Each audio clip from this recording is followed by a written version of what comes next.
अब यहाँ पे हम आगे बढ़ते हैं प्रश्नावली की ओर। तो प्रश्नावली के प्रश्न को शुरू करने से पहले मैं यहाँ पे आप लोगों को थोड़ा सा जानकारी देना चाहूँगा सूत्र के बारे में, कि जो यहाँ पे जो सूत्र है, ठीक है, इसे an equal a plus n minus one और d, और एक सूत्र है Sn equal n/2 a plus L.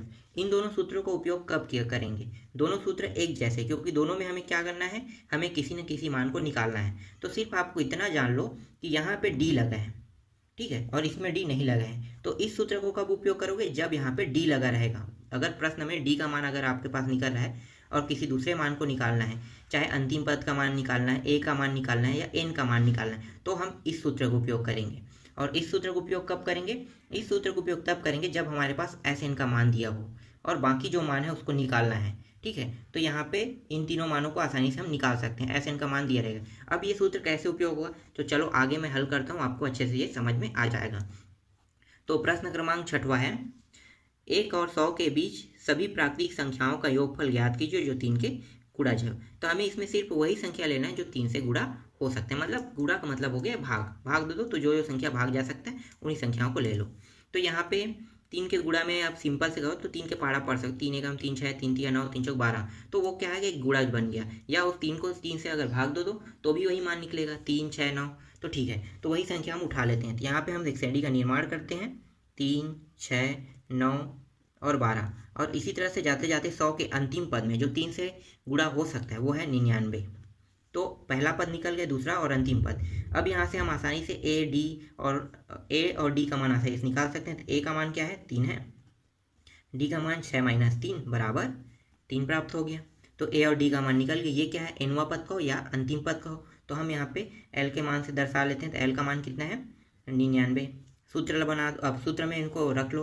तो यहाँ पे देखो हमारे पास डी का मान है, तो मैंने वहाँ पे आपको 2 सूत्र बताए थे। इन दोनों सूत्रों में कौन सा उपयोग हुआ, जिसमें डी लगा है। तो जो डी लगा है उस सूत्र को हम यहाँ पे रख लेते हैं।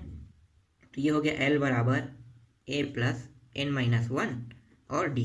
देखो इसमें डी लगा है, मतलब यही सूत्र उपयोग होगा एन के मान निकालने के लिए। तो ये हो गया एल बराबर ए का मान कितना, सॉरी एल का मान ही रख देते हैं यहाँ पे, 99 है ना, 99 एल का मान, ए का मान है 3 प्लस एन का मान हमें ज्ञात करना है, और डी का मान कितना है, डी का मान है 3। फिर 99 इस 3 को इस पार ला लो, तो ये हो जाएगा प्लस माइनस, यहाँ पे बचा क्या, यहाँ पे बचा है 3n, इस 3 का अंदर गुणा करते हैं, 3n माइनस 3 बचेगा। यहाँ पे थोड़ा सा है, उसको बाकी को यहाँ पे पीछे बैक पे कर लेते हैं, पीछे साइड में इसको घटा दो तो कितना हो जाएगा, ये हो जाएगा 96 बराबर 3n माइनस 3। इस 3 को इस बार पक्षांतर कर लो, तो 96 माइनस 7 प्लस हो गया, कितना हो गया, 3 हो गया, ये हो गया 3n। तो फिर ये 99 बन गया, फिर 3n, फिर ये 99 बराबर, यहाँ पे 3 जो है यहाँ पे ला लेते हैं, तीरा गुणा हो गया तो ऊपर से कहाँ पे आ जाएगा, नीचे में आ जाएगा, तो ये n हो गया। अब इसको भाग कर दो, तो 3 तिया बराबर n, तो n का मान प्राप्त हो गया 33। अब इस मान को सूत्र में रख दो। तो सूत्र क्या है, Sn equal n/2, 2a plus n minus 1 और ये d, इस सूत्र में मान रखेंगे, उसके बाद हमारा जो आंसर है वो आ जाएगा। तो चलो आगे हल करते हैं। यहाँ पे हो गया Sn, n का मान कितना निकाले, 33 बटा 2, 2a का मान कितना है, 3 है, प्लस n का मान 33 माइनस 1 और d का मान 3 है। ये हो गया 33 बटे 2, ये हो गया 3 दूनी 6 प्लस ये हो गया 32 गुणित 3, तो ये हो गया 33 बटे 2, ये हो गया 6 प्लस 3 दूनी 6 और 3 तिया 9, 96 हो गया है। आगे ये फिर ये हो जाएगा 33 बटा 2 गुणित, इन दोनों को जोड़ दो, 6 दूनी 12 का 2, हासिल आई 1, तो ये हो गया 102, कट रहा है तो कटा दो, 2 एकम 2 पंचे 2 एकम। अब इसको गुणा कर देते हैं, तो ये हो जाएगा 33 गुणित 51,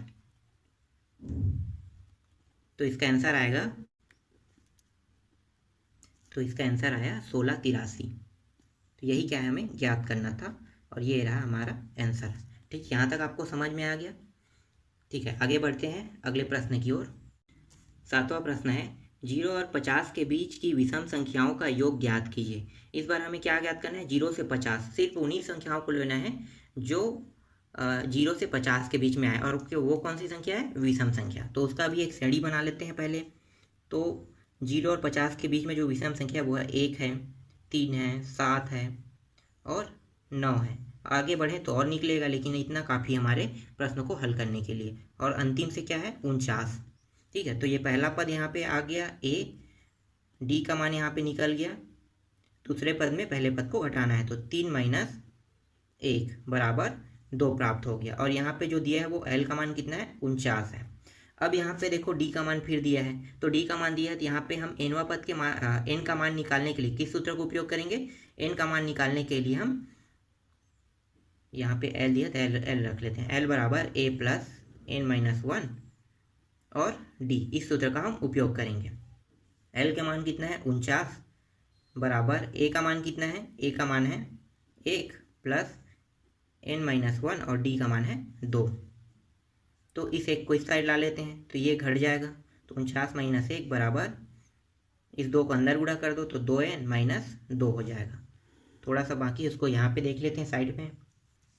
तो ये घट के प्राप्त हो गया 48 बराबर 2n माइनस 2। इस 2 को इस साइड ला लेते हैं, फिर कितना हो जाएगा, ये हो जाएगा, डायरेक्ट मैं जोड़ रहा हूँ तो माइनस में प्लस होके कितना हो गया, जुड़ जाएगा तो 50 हो जाएगा और यहाँ पे आ जाएगा 2n।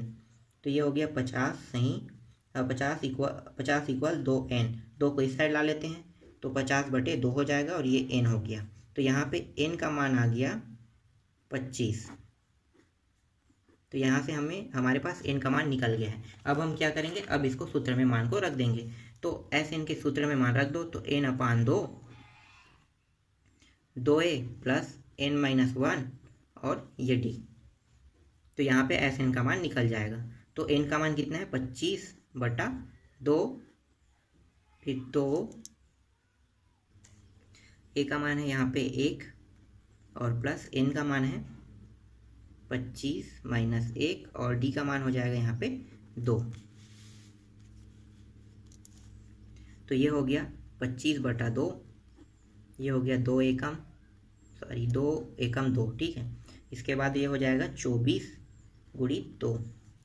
तो ये हो गया 25/2, ये हो गया 2 प्लस 24 दूनी कितना हो गया, 48 हो गया ये। और ये हो गया 25/2 गुणित 50, इसको काट दो तो ये हो जाएगा 2 एकम 2 25, 25 गुणित 25 हो जाएगा। तो ये हो गया 25 गुणित 25, 25 गुणित 25 को अगर गुणा करो कितना आएगा, 625। तो ये हो गया 625, इसका आंसर आ गया। यही हमें Sn का मान को निकालना था। तो Sn का मान कितना आया, 625 आ गया। इसके बाद अगला प्रश्न अब हल कर लेते हैं। तो 8वां प्रश्न है, उस समांतर श्रेणी के पहले 51 पदों का योग ज्ञात कीजिए जिसका दूसरा पद 14 तथा तीसरा पद 18 है। तो यहाँ पे पहला पद नहीं दिया है, तो हम क्या करेंगे, हम यहाँ पे जो दिया पहले उसको लिख लेते हैं। तो यहाँ पे दिया है दूसरा पद का मान है 14 और तीसरा पद का मान है 18। अब हम यहाँ पे पहले d का मान निकाल लेते हैं। तो d का मान दूसरे पद में पहले पद को घटाना होता है, तो पहला पद तो दिया नहीं है, तो क्या करेंगे, आगे बढ़ेंगे, तीसरे पद में अब दूसरे पद को घटाएंगे। तो तीसरा पद में दूसरा को घटा दो, तो 18 माइनस 14 बराबर 4। यहाँ पे क्या आ गया, d का मान आ गया। अब a का मान निकालेंगे। तो a का मान कैसे निकालेंगे, a का मान जो 14 है, जो दूसरा पद है उसमें पहले पद 14 है, उसमें d का मान को घटा दो। तो यहाँ पे 14 और d का मान कितना है, 4। इन दोनों को घटाएंगे तो a का मान आ जाएगा। तो ये आ गया 10। और nवां पद का मान कितना दिया हुआ है, 51 पदों तक का है, मतलब जो 51 है वो है n का मान है। तो ये n का मान आ गया 51। ठीक, यहाँ तक हो गया। अब हम क्या करेंगे, अब हम सिर्फ सूत्र में मान को रख देंगे। तो सूत्र है Sn equal n/2 2a plus n minus 1 और d। n का मान निकला है 51, यहाँ पे दिया है 51/2 हो जाएगा। और ये 2, a का मान है 4, a का मान है 10 प्लस n का मान है 51 माइनस 1 और d का मान कितना है, 4 है। तो यहाँ पे हमने सभी मानों को रख लिया उनके स्थानों पे। अब आगे इसको हल करते हैं। तो ये हो जाएगा 51/2, 10 दूनी 20 प्लस ये हो गया 50 गुणित 4। तो ये आ गया 51/2 और ये हो गया 20 प्लस 50 कितना हो गया, 200 हो गया। फिर ये हो गया 51/2 और ये हो जाएगा 200 220 हो जाएगा।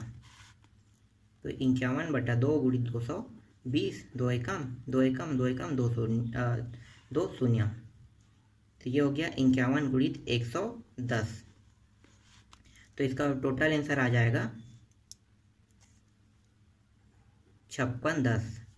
तो ये रहा 5610, यहाँ पे आंसर आ गया। सभी पदों का अगर योग करेंगे 51 तक के तो कितना आएगा, 5610 आ जाएगा। ये क्या है, इसका आंसर है। ठीक, यहाँ तक आपको समझ में आ गया होगा। ये बहुत ही आसान क्वेश्चन था और हल करने में देखो बहुत ही आसानी से ये हल भी हो गया। चलो आगे देखते हैं अगले प्रश्न को। अब देख लेते हैं 9वां प्रश्न को। तो 9वां प्रश्न है, किसी समांतर श्रेणी के प्रथम 7 पदों का योग 49 है और प्रथम 17 पदों का योग 289 है। तो इसके प्रथम n पदों का योग ज्ञात करना है। हमें इसमें क्या ज्ञात करना है, n पदों का योग, मतलब n का मान हमें यहाँ भी ज्ञात करना है। तो चलो इसमें आगे हल करते हैं। तो यहाँ पे हमारे पास न तो प्रथम पद है और न ही d का मान है, तो उन दोनों को क्या करेंगे, मानेंगे। तो यहाँ पे मान लेते हैं, माना प्रथम पद a तथा सार्वंतर d है। और यहाँ पे जो दिया है, एक दिया है Sn बराबर दिया है 49 और n का मान दिया है 7, और दूसरा में दिया हुआ है एक और Sn है, Sn बराबर 289, और एक में दिया है n का मान दिया हुआ है 17। तो देखो दो मान दिया हुआ है यहाँ पे। तो क्या करेंगे, बारी बारी से हल करेंगे। तो दोनों में एक एक समीकरण का निर्माण होगा। तो पहले हम इसको हल कर लेते हैं। तो Sn के सूत्र में मान रख देते हैं। तो Sn बराबर n/2, और ये हो गया 2a प्लस n-1 और ये d। तो ये हो जाएगा Sn बराबर, ये हो गया n/2, 2a प्लस इसका अंदर गुणा कर देते हैं। तो गुणा करेंगे तो ये प्राप्त हो जाएगा हमें nd-d।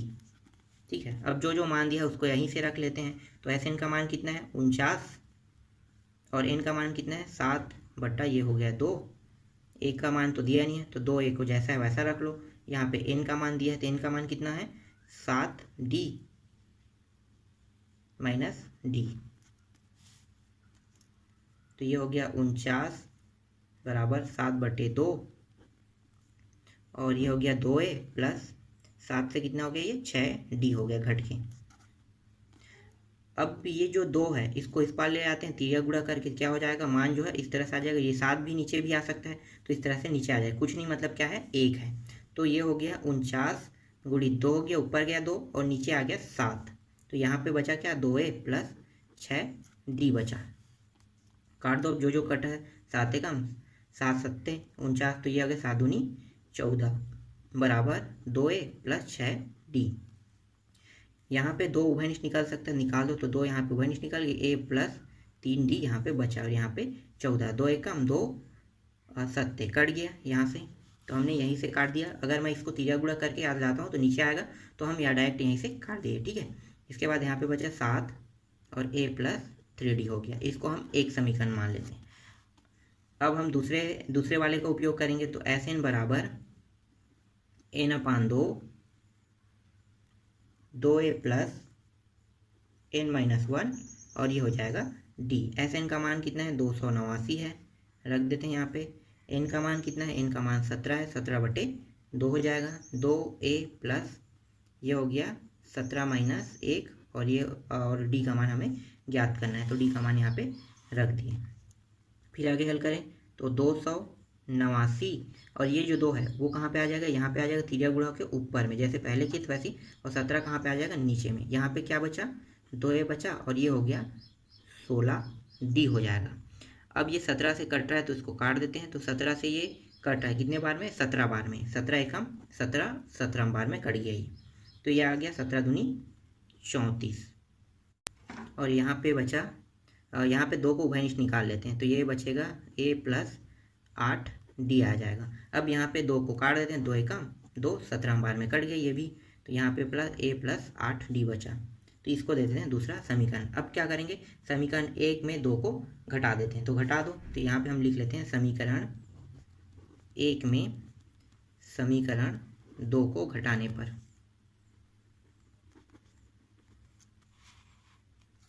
तो समीकरण 1 है a प्लस 3d बराबर 7 दिया हुआ है और समीकरण 2 है a प्लस 8d बराबर 17 दिया है। घटाएंगे तो चिन्ह में क्या हो जाएगा, परिवर्तन हो जाएगा सभी में। तो यहाँ पे a प्लस और माइनस के कारण कट गया, ये हो गया माइनस है और एक प्लस में है, तो यहाँ पे प्लस वाला बड़ा है इसलिए प्लस चिन्ह को आगे लिखेंगे और यहाँ पे घटाएंगे तो 5d बचेगा। यहाँ पे भी प्लस बड़ा है तो घटाएंगे तो कितना बचेगा, -10 बचेगा। थोड़ा सा बचा है, मैं यहाँ पे साइड पे कर देता हूँ, डी का मान आ जाएगा। यहाँ पे देखो दोनों में माइनस माइनस है, दोनों से माइनस कट गया तो दोनों क्या बन गया, प्लस बन गया। अब यहाँ पे 5d बस बचा बराबर 10, तो ये 10/5 हो जाएगा और यहाँ पे d हो जाएगा।